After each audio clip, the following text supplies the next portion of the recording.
Is Futanari ethical to consume? In fact, is anything ethical to consume? Silence, YouTuber.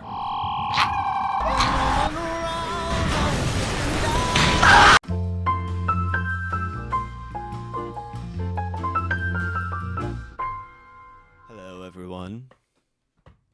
I can't stop drinking. Tastes like liberalism, baby. So, I already filmed this video once, and I did not like it at all. When addressing Futanari, it's very easy to be flippant of like trans issues, but as a trans person, I care deeply about that. So I don't want this video to be like fetishizing anyone. I don't want it to be anything where I want this to purely be like discussing whether or not it's okay to consume this content as a trans person, right? It gets into this weird realm of, is it okay to self-fetishize, you know? Is it your fault? Have you been pushed there by society, or have you willingly chosen this path? And furthermore, with Futanari, it's often not even drawn by trans people, it's drawn by random men. So it's really in this weird gray zone of like, okay, is this fetishizing myself by consuming this, or is this like fetishizing my community and I'm just supporting someone who's fetishizing my community, you know? Or is it like representation, like the same way lesbians would prefer to watch lesbian sex a lot of the time, you know what I mean? You know, I just realized this t-shirt probably doesn't work well with the green screen. Let me change.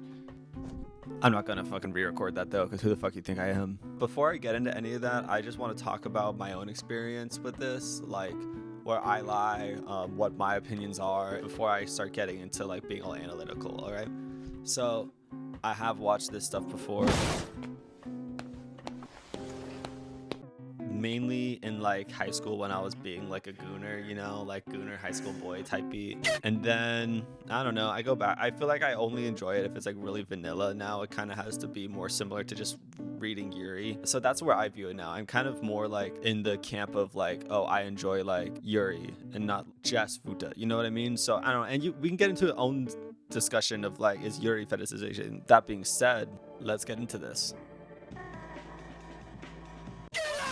One of the things I want to talk about heavily in this video is like which demographics can socially acceptably consume Futanari, because if you want to normalize Futanari, you have to you have to like accept that it's not actually going to be normal for everyone. We shouldn't normalize it for everyone, right? Hold on. Can your vagina be too wet? 100%. And here's how. Speaking of Yuri, I think that's a great example of how demographic makes it okay to consume. The demographic for Yuri is mainly women. As far as I know, let me know if that's wrong, by the way, but as far as I know, it's mainly women, gay women. And I think that the fact that that's the demographic that's reading it, it makes it okay. It's not really fetishization. That would be closer to just like, oh, I'm consuming this because I see myself in it, right? And that's something I've been thinking about a lot recently, right? Like I think we love to consume stuff that we see ourselves in, right? And that's like kind of why people are drawn to like queer porn versus straight porn, right? You want to see yourself in this. And going along those lines, there's also the opposite, where the demographic makes it incredibly not normalized. Like, do not normalize this because the demographic that consumes it is awful. And that's kind of where Futa lies. It's kind of like this weird place where, while there are a lot of people like me who are trans women who consumed this, most people that consume it are not. Freaking my neck is. But there's still like those percentages, right? Like Futa is fetish content. It just objectively is. Like we cannot like ignore that part of this, right? And I can confidently say that because a lot of it is not made for us as the people that are being depicted in it, if you can consider trans people, which I wouldn't even do that. The conflation between the two is kind of problematic.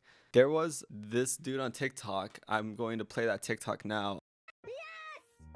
Futa Zelda is getting cast for the live-action Link movie. I am fucking ecstatic right now. Do you know how many posts I'm gonna see on Twitter about this? He referred to a trans actor as a Futa, and that was like an eye-opening moment for me. I was like, holy shit, I need to refilm this video. I already filmed this video once, and I'm literally having to refilm it because I realized, oh my god, no, it is fetish content. I need to address it as such. You know what I mean?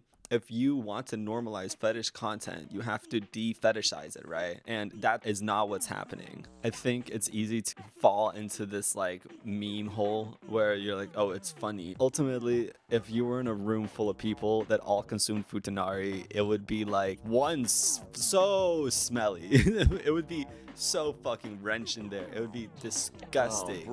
And two, they'd probably mostly be men, although there are some that would be queer and some that would be women. That's not generalized fully here, but I do think it would mostly be men. In order to depict like these different demographic splits of who consumes Futanari, I decided to create a little pyramid that I like to call the who is a moral person while consuming this content pyramid. There's got to be a better name for it then. I'm gonna just abbreviate it, called the WCBABP.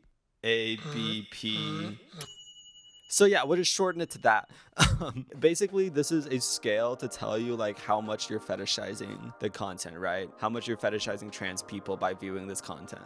The first one is like trans people, and they're at the top because I'd say they are the least fetishized. You're feeding into it a little bit, right? You definitely are supporting those artists financially. Artists. It's art. But I don't really think you're doing anything but maybe like desensitizing yourself to transphobia, which has plenty of negative side effects. You should stand up for yourself, you know what I mean? So, I mean, other than that though, I think it's probably chill if you watch Futanari as a trans person. I would not shit on you for that, because that's where I am. Yo, I am criminalizing myself so bad. I am outing myself as a freak. Anyways, the second layer is like women in general. This is like just like basically everyone that is not a straight cis man. So you can say like non-trans queer people, I guess. You're adjacent to us. We're in the same community. So it's not like really fetishization. I could see it falling under the same thing that I view it as, where it's kind of like Yuri. So it's like you're just reading Futa because it's like queer and cute and whatever, you know. There are pieces of media that are like that and do fit that description, especially when searching for Yuri and not Futa specifically. So that's where the second layer lies. And then at the bottom, these are the trenches. This is the if you watch One Piece, this is like Impel Down in the fifth layer where they keep all like the worst criminals. That's down here, and it's just men. It's just fucking straight cis men who are fetishizing us, and I don't think that we should normalize Futa because of them. Because look how much bigger this layer is than these two layers. Like, this is not worth it, right? If we were to normalize Futa, all these people would all of a sudden have the confidence to openly state that they are fetishizing us, and I would hate that. Now, would that shock them into not fetishizing us? You know, in an ideal world, yes, but in a lot of areas, people just are not caught up with trans rights. So I cannot expect like someone in a small town to like stand up for me if someone is fetishizing Futa if it was normalized, right? So we're just going to go with, yeah, these people would ruin it if we normalize Futa, right? Because of that, I kind of have the opinion that we shouldn't. Hey guys, so I just edited my video, the one that you just watched, and I'm really happy with it. I hope you enjoyed it. If you enjoyed it, please subscribe and leave a comment. I just wanted to hop on here and tell you guys some updates, you know, do a little like update section at the end of this video. So what is this channel?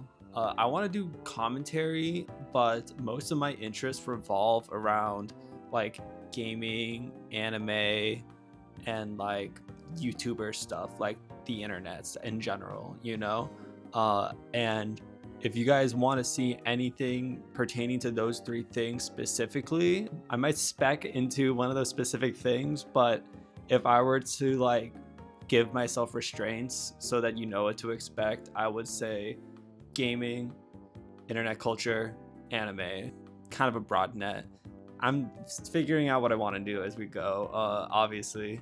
Hopefully this wasn't too weird of a video. Hopefully this wasn't too weird for you. I tried to like be very neutral and talk about like this in the most respectful way I can, although I'm sure this is like probably going to be so cringe and retrospective if I ever look back on this video. But yeah, anyways, this was really fun, and I'm just really excited to get to know all of you, and I hope you come back for the next video. All right, bye bye.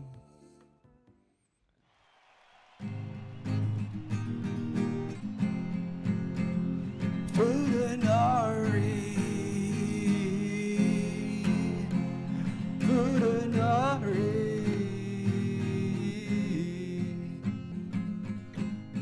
Futanari, put your balls into my mouth.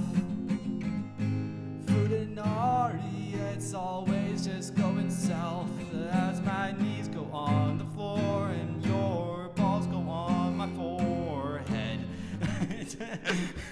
Fuck, lock in. Futanari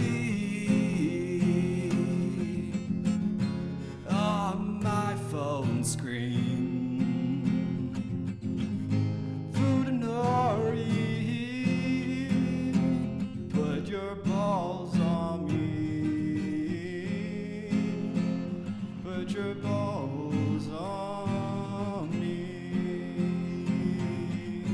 Put your balls on. Y'all better subscribe for this. I'm ruining my digital footprint for everyone. Guys, I'm ruining my digital footprint for content. You have to subscribe.